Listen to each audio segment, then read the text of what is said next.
With such a wide range of Aputure lights, I thought we should put them all head to head to find out which is actually the best overall Aputure light and which Aputure light you should buy. Let's do it. Hello everyone, again, it has been a hot minute since I've uploaded a video. This one has taken a couple of extra days to put together, but in the meantime, a little congratulations to us here on the channel. We've hit 500 subscribers, which is pretty huge, and if you want to be a part of those subscribers, please consider subscribing. It's down below, you know how YouTube works, I hope, and if not, hit subscribe if you don't know how it works. And I've really enjoyed the process, to be honest, and this video is exactly the same. It's one I've wanted to do for a while, compare Aputure lights because they're quite popular and they're quite interesting, but there's such a wide range out there. So this little scoring chart, if you will, that I put together, it takes a number of tests and categories which I thought were important for making the right decision for you. So the way it's going to work is we're going to be scoring each light in each category, and I'll show you how I got to those results, with 5 being the absolute best score and 1 being the least. And then at the end, we'll have some numbers and we'll compare and we'll talk about it and we'll see which light is going to be the right one for you. So we're going to jump right into this video and we're going to be starting with the price. The prices for all these lights I've gotten off Aputure's website. So I thought that would be the easiest way to do it because depending where you live and where you get them from, it's going to change slightly due to tax, country you're in. There's a whole range of things that comes into play. So I've just thought we'll go to their website and we'll get the results that way. So we're going to start with the MC, which is only $90 for that little light, which is something to keep in mind. It's actually giving this blue light behind me right now. It is a very versatile light, that one. Then moving on, we got the Amaran HR672, and that version of light is $278. The Amaran Tri8-s, which is the next step up, the later version, if you will, of that light, for $498. The bigger boys, the 120d mark2, is $745. And then capping it all up, the 300d mark2, which is $1,099. So scoring this was pretty easy. It's pretty much in that order. MC is going to take the top with 5 points. The Amaran HR672S is going to get 4 points. Then moving down, the Tri8 gets 3, the 120 gets 2, and the 300 gets 1. Now this is just scoring in which one's the cheapest, essentially. So it's just budget is a thing to keep in mind. And also as we go down the results, I wanted to start with the price, just so you can keep that in mind. So if we get to some categories where the 300D trumps all of them and maybe, I don't know, brightness, hint, hint. Moving along to weight. So we're going to go through and weigh each light to find out how heavy they are. This is a big factor because lights and their weight is a big variance in what stands you're going to need to bring them, what mounting options you have. So let's find out, starting with the smallest, the MC, going on the coffee scales. Here we go.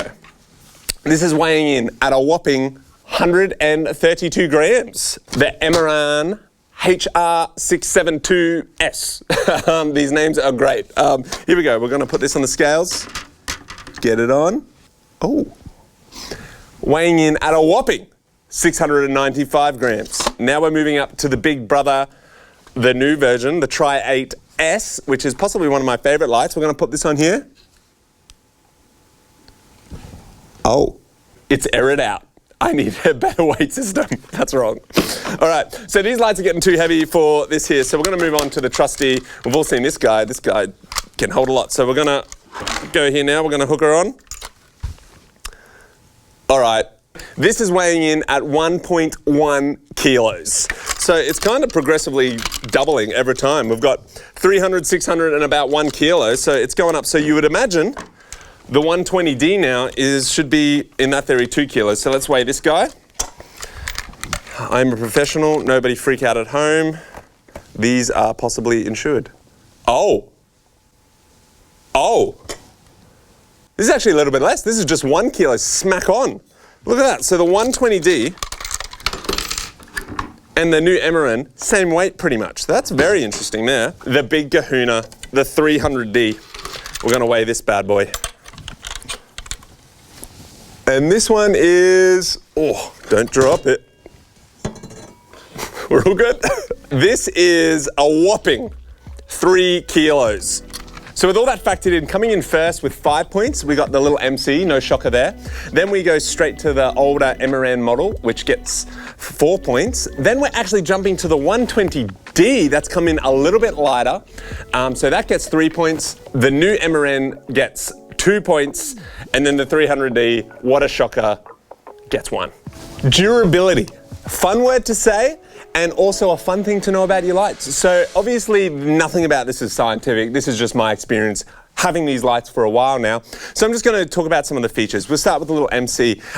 It's pretty plastic, but it's also pretty metal at the same time. So it's not that bad. So it's like, it's got a really plastic front. So if you were to drop that, that would probably smash straight away.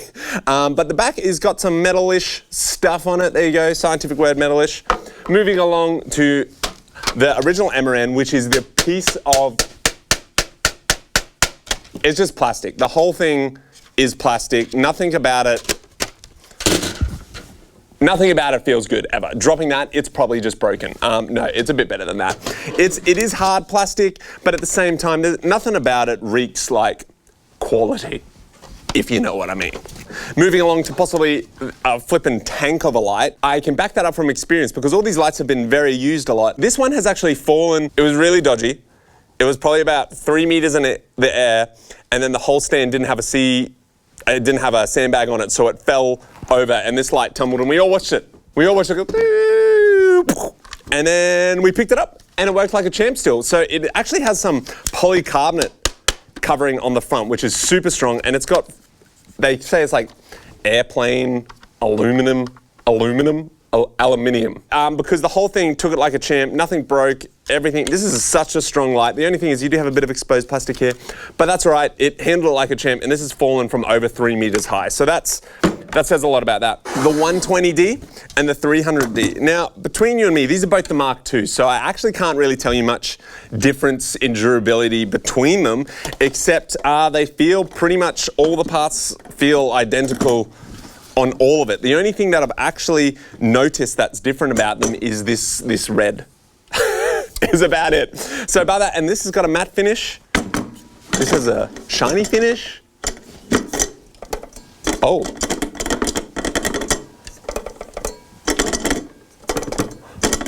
Just because of that, that's a bit looser, and that's a bit, I'm gonna say the 300D has a slight edge over this, but this light is pretty durable. It feels so rock solid. But this being a bit loose and this being a bit more solid, I'm gonna say this takes the lead. So going through with durability, we're gonna definitely take the light that is a tank that's got built-in metal handles and everything. This is definitely taking the cake with 5 points. So then I'm gonna move over to the 300D and 120D because they reek of quality, and it's a good thing because you pay for it. So you would hope that they're good quality, being much more expensive. So we'll probably go 5 points, 4 points, 3 points, just because of that's how I split it really, and this one costs more. And then we're gonna bump over here, and I'm still gonna put the little MC in front on 2 points, and then give a whopping 1 point to that. The next category is portability, which is where we see what you actually need to get this light operational. So every light's different, some have ballast, some don't. So let's have a look at which is the most portable light. So we're gonna be starting with the MC. As you can see, this light is awesome. It's so tiny. In this awesome carry case, which protects your light, you get the light. This light is battery powered, so you don't need any whatsoever batteries with it at all. It's all just charged via USB-C, and it comes with the softbox on it as well. Then you also have in the back of it all your mounting options, a charging cable, everything you could possibly ever need to actually operate this light. Look at that, it's even got a little clip if you want to be cool and like clip it to your belt. I don't know what that's for.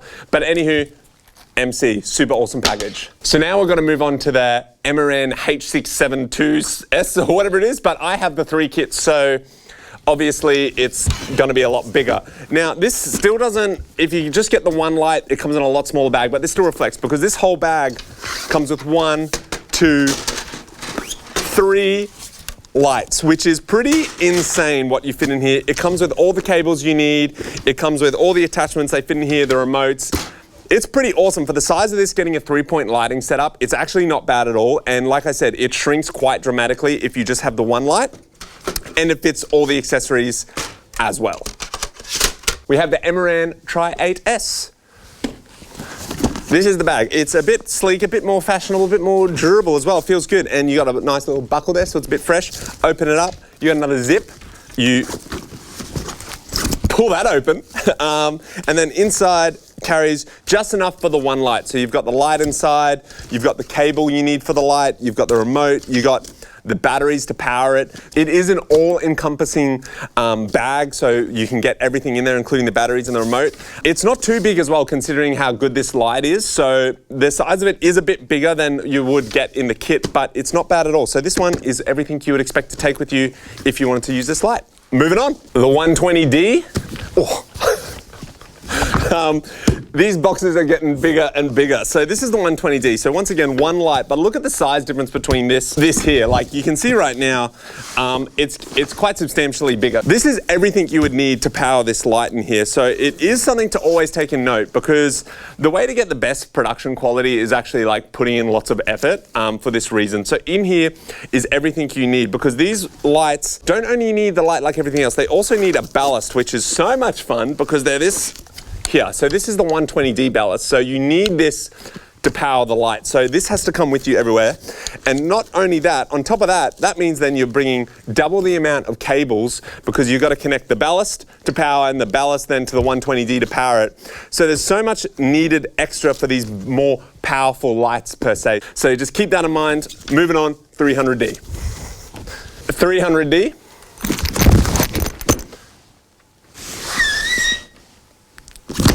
This is a monster bag. Look at the size of this thing. So this is once again just one light, and you need to bring this every time you film, because check out this monster ballast.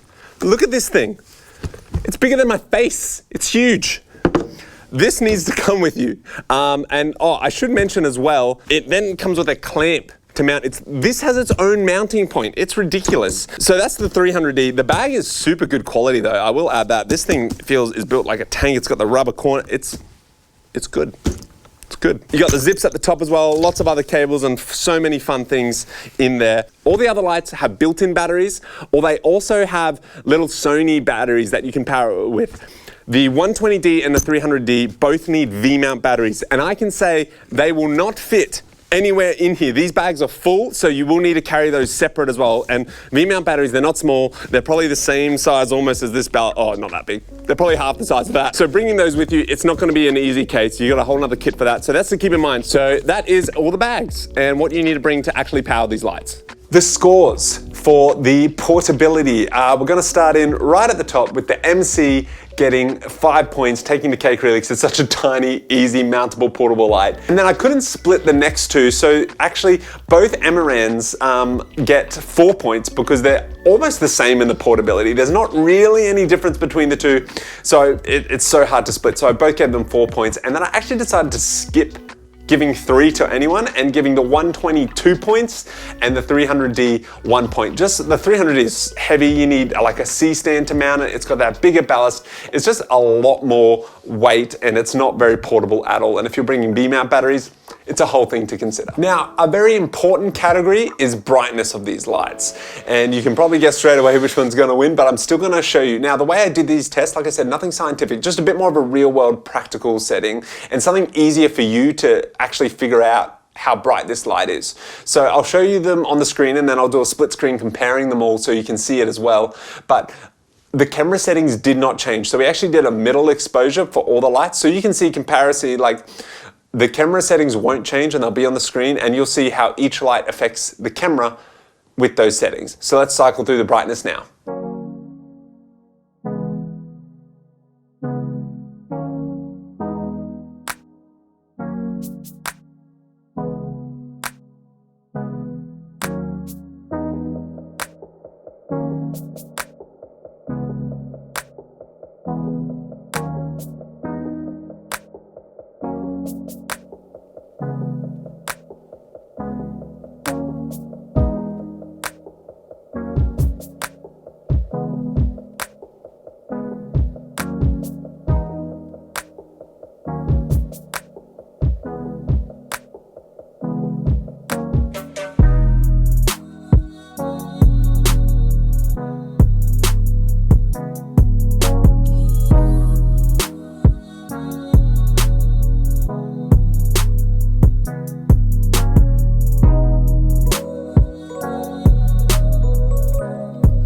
So the score for the light brightness is as follows. We have the MC at 1 point for obvious reasons, and then followed by the Amaran HR672 with 2 points, and then the Amaran Tri8 with 3, the 120 with 4, and the 300 with 5, because that is one bright light. Do not look at them at all. And also the bonus feature of the 120D and the 300D, put the attachment on, which actually makes it 30% brighter as well, is a big advantage. RGB and color temperature. Now, I am aware that there is the Nova and also the 300X coming out, and also the 600D for that reason, but I don't have those lights and you can't really get your hands on them just yet, so they're not in this testing, but obviously they would change everything around.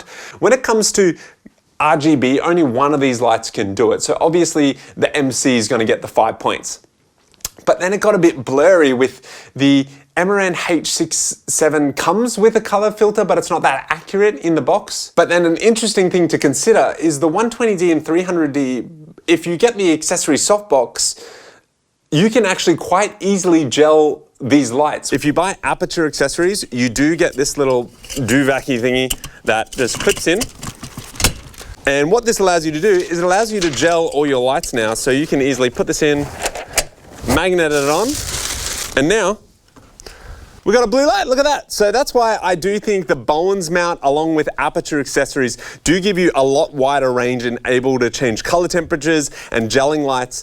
As compared to the other lights, you don't really have an option at all to successfully create any color you want at all. So I actually gave both those lights equal 4 in this test because giving them any type of gel is super easy when applied. It's not built in, but it is super easy to do. Followed then by the Amaran HR6, which has the filter insert. I gave a 1 point to the Tri8 just because there is actually no way gel this thing or anything. So it is just one color daylight, unless you get the bi-color version, but that's not what we're comparing today.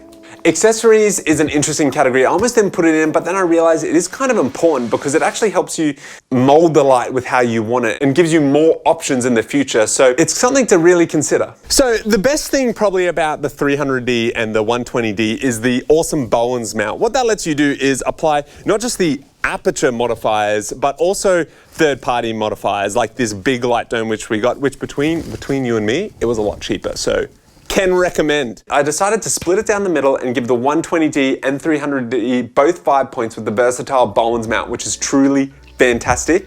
Then we actually jumped down to 3 points for the HR67, which has a couple of accessories with the gel features, then jumping down to the Amaran Tri8, which has some of the same soft boxes, but it's not as easy to slide in filters and so forth, and then ending with the little MC, which really is not many accessories except for what it comes with, really. Now, moving on to probably the most important and last category is how cinematic or soft, if you will, the light can get. Now, the way I did this test is a little bit different. I changed some of the settings to try and match exposure, but really my goal was to see how nice this light could look if they all were in the same position. And all I did was I kept them all in the same position, and we just changed some of the settings on the camera to match the exposure of the skin tones to try and get about that 40% to 50% middle gray on the C200, really to help you see how soft the light actually is and what type of looks you can get out of it. And it's quite interesting, and obviously it's not the fairest thing in the world. It's just trying to see if you have these lights, how cinematic can you get the light looking for you.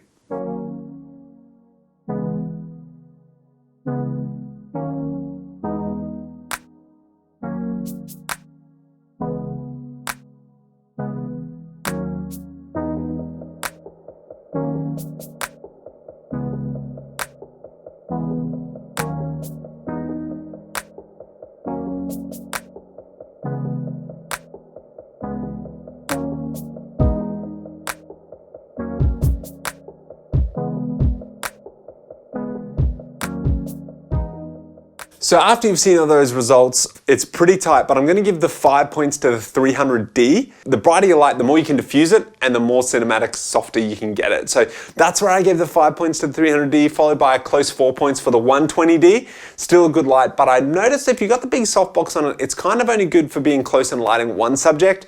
If you want to spread out, that's where the 300D kind of works a bit better. Then we get the Amaran series, the Tri8 and the HR672. I hate saying that name, it's so hard to say. I've decided to split them both down the middle at 3 cheap because you could barely tell the difference between them, and that's quite a shock because one light is almost double the price of the other, but the softness and cinematic wise, keeping the lights in the same position, you couldn't really tell the difference. And then I gave one to the MC because you're probably not going to use it as a key light ever. In conclusion, I've come outside because it was getting a bit dark in the studio and all that light testing just made my eyes go funny. If we add up the scores, it's actually a tie between the 300D and the 120D, which is pretty crazy considering one light's a lot more expensive. But you've got to note in these tests, obviously different categories took out different sections like price versus brightness. So it really is up to you, and there's no perfect test like we said. But then if you look at the other scale, the second place on 25 points, the two cheapest lights were the ones that tied. So really, it depends on where you're at and what you think is going to work best for you. Take these scores how you will. I just thought I would show you some results and you can compare them. You can ignore everything I've said, but that's probably how I'd recommend it. I recommend starting out with the cheaper Amaran light and then maybe jumping straight to the 300D and maybe sidestepping the 120D, because also in practice, I find myself grabbing the 300D a lot more than I would the 120D. It's a little bit more expensive, but it's a lot more versatile with what you can do with it. So there you go, there's all the Aputure lights. I'm excited for the Nova to come out and the 600D and the 300X. If you wanna see those ones when they come out, please comment below, subscribe, like the video, you know how it is. Let me know what light you would consider out of the Aputure range after seeing these results, or let me know something I missed out on. Love to hear your thoughts in the comments below. And until next time, guys, peace.